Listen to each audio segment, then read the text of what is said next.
Salve, salve, galerinha, bom dia, tudo bem? Vamos para mais uma aula de geografia. Hoje iremos iniciar a quinta unidade do nosso livro didático. Iremos falar sobre América Latina. Bom, lembrando que nas aulas anteriores, nós procuramos fazer, principalmente na aula anterior, procuramos fazer a resolução do exercício e alguns vídeos que serviram para melhor compreender o nosso conteúdo. Ok? Então, vamos lá para o nosso livro didático. Lembrando, unidade 5, que tem como título América Latina.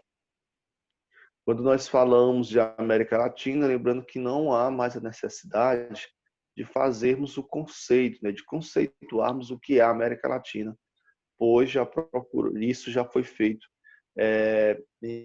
em aulas anteriores, tá bom?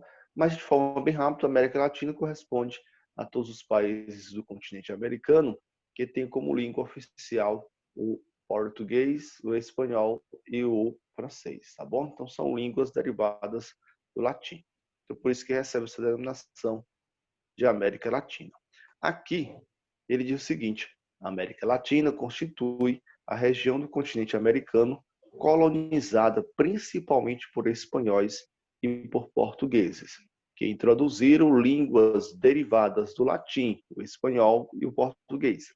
Esse fato justifica o nome atribuído à região, que também engloba Belize e Guiana, países de colonização britânica, que são as exceções, e Suriname de colonização holandesa. Além dos aspectos históricos e culturais em comum, os países da América Latina apresentam semelhanças socioeconômicas e políticas. Então aqui ele já faz um resumo assim, bem interessante, falando para vocês das características dos países da América Latina, né? Primeiramente, dando o conceito de que é a América Latina e posteriormente também falando de algumas de suas características. Aqui nós iremos explorar, trazer algumas características em termos econômico e social, tá bom? Do continente americano e também características políticas. A imagem, o objetivo dela é já trazer para vocês uma característica bem forte desse continente, né? Vocês estão vendo aqui, por exemplo, uma região típica dos países latino-americanos, que é a questão das favelas. Nessa imagem aqui, é uma favela em Bogotá, que é capital da Colômbia, país próximo, país vizinho ao território brasileiro. Então, ele traz alguns questionamentos. Entre eles, ele diz: que problemas sociais são comuns em áreas como apresentado na imagem? Então, é bem nítido, é bem perceptível que aqui você vai ter problemas relacionados à precariedade da moradia, né? As moradias elas são precárias. Você vai ter falta de infraestrutura, né? Onde que as casas, pelo fato da proximidade, você vai ter problemas de energia, problemas de saneamento básico, problemas de coleta de lixo. Então, isso são infraestrutura.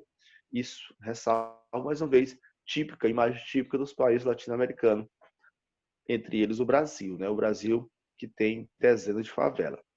Sua opinião, os fatores estariam relacionados à formação de comunidades como essa nos países da América Latina? E aí sua resposta seria sim, né?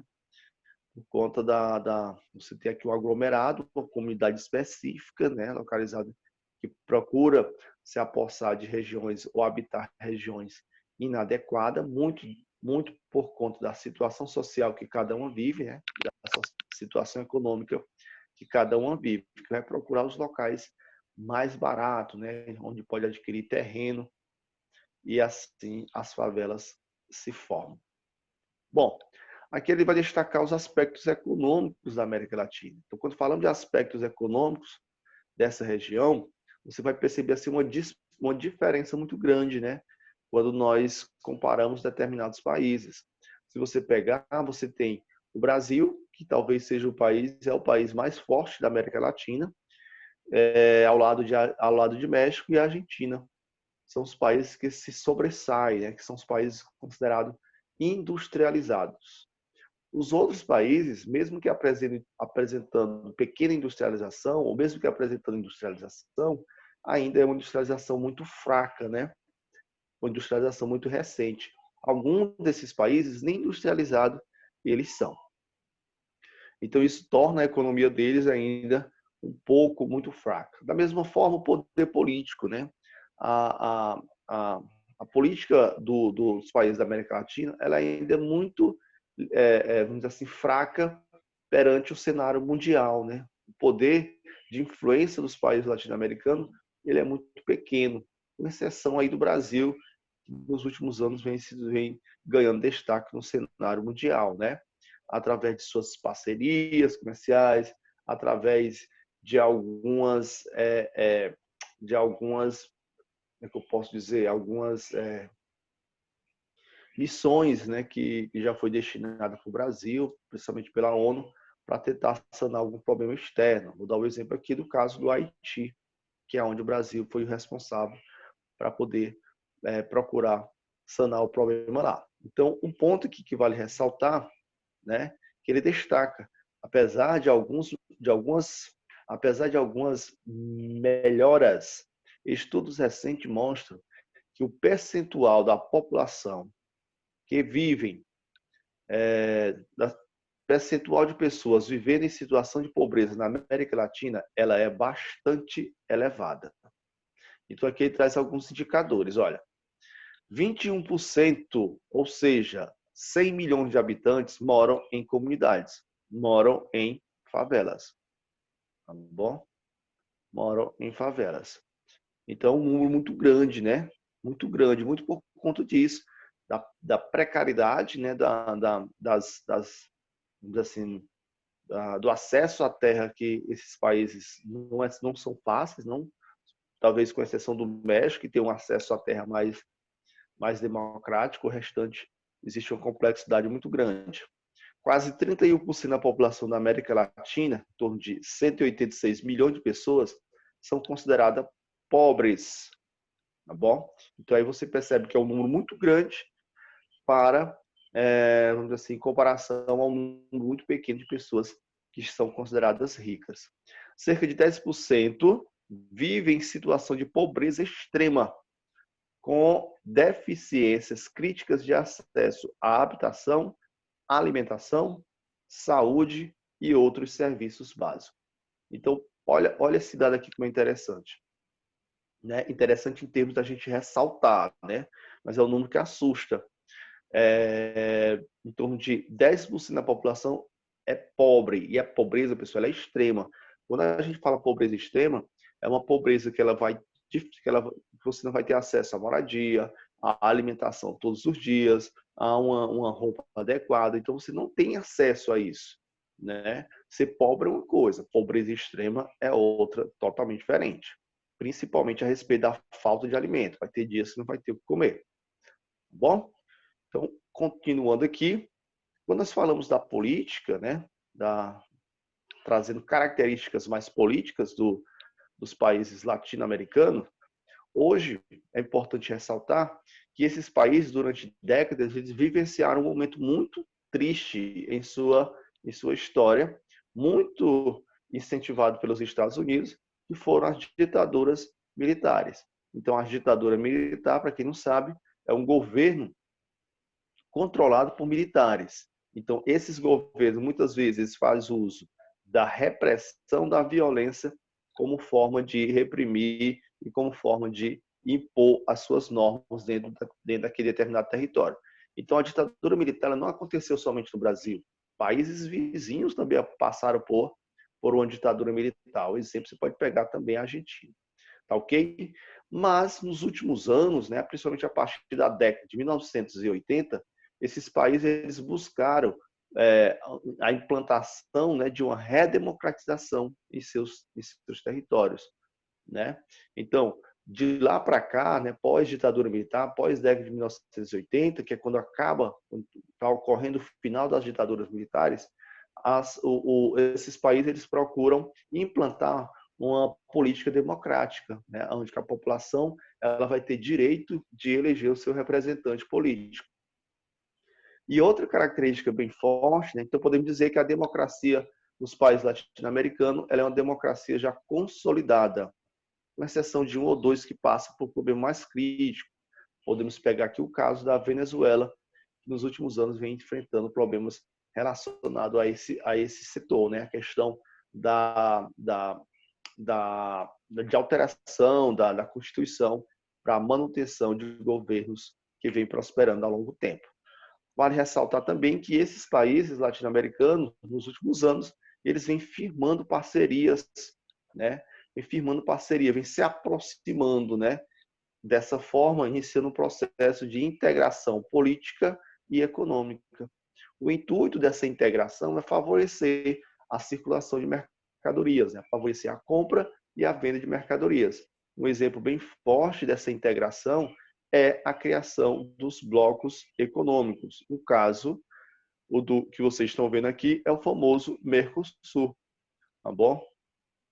É o famoso Mercosul, o Mercado Comum do Sul dos países latino-americanos, formado por Brasil, Paraguai, Uruguai, Argentina, Venezuela, que são membros integrantes. E os outros países, né, Bolívia, Chile, são países denominados de parceiros, né, associados, mas não membros ainda integrantes. Bem, então, nesse sentido, fica fácil de vocês entenderem. Vamos analisar agora também outras características, né, da América Latina. Primeiramente, compreender aqui algumas de suas principais formas de regionalizar o continente americano. Então, quando você observa a regionalização, você vai perceber que a América ela é dividida em partes, né? Então, você tem aqui o território mexicano, que ganha um destaque particular, mesmo caso do Brasil, Brasil e México, eles ganham um destaque particular quando nós analisamos essa regionalização.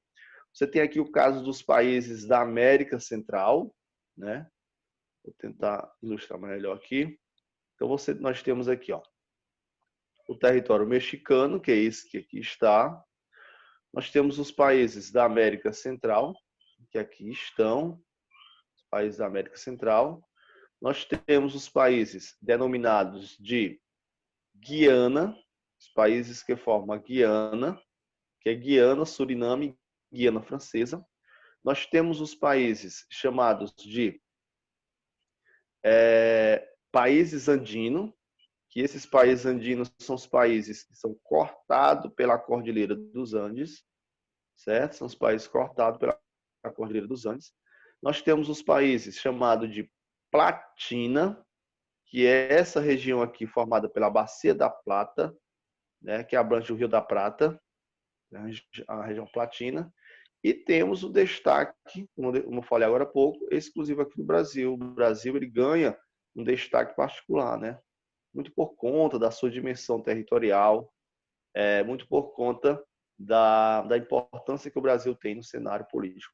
Então, você tem México, América Central, Guiana, países América Andina, América Latina e o território brasileiro. Tá bom? Então, essa é uma forma de se regionalizar para melhor compreender cada característica do território brasileiro. Aqui, nessa parte final, nós iremos falar sobre o México em especial, né? Nas aulas posteriores, nós vamos falar das outras regiões. Então, o México ele é um país vizinho dos Estados Unidos, né?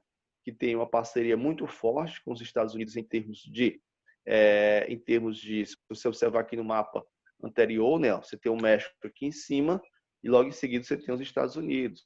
Então, você é um país que tem parcerias comerciais, né, em termos de implantação das indústrias. Muitas indústrias estadunidenses são implantadas dentro do território mexicano.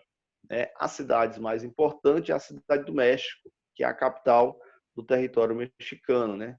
Que se encontra próximo às fronteiras. Então, como existe uma implantação muito grande de indústrias, essa região é considerada altamente poluída, né? Uma das cidades mais poluídas por conta das indústrias e do alto movimento de circulação dos automóveis. No caso aqui, poderoso vizinho faz referência aos Estados Unidos, né? Os Estados Unidos que busca resguardar suas fronteiras.